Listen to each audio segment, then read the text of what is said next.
Okay, here's the video on the last bit of working on these bevels.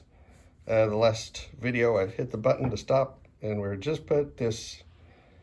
quarter knee in the vise here, and we're getting ready to pick up the hand plane, and you can see the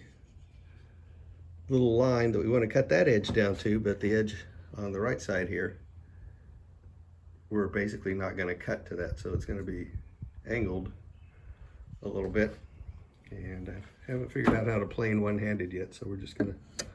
to work on this edge a little bit, and we'll watch it, and we want this line, we don't want to go past it, and then as we plane we'll start to see, you know, fresh wood moving across.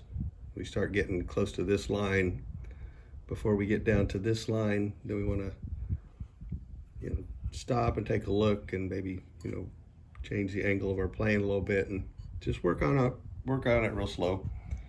Get it close, go check the fit on the boat, make the last couple of marks if you need to make them, and finish up.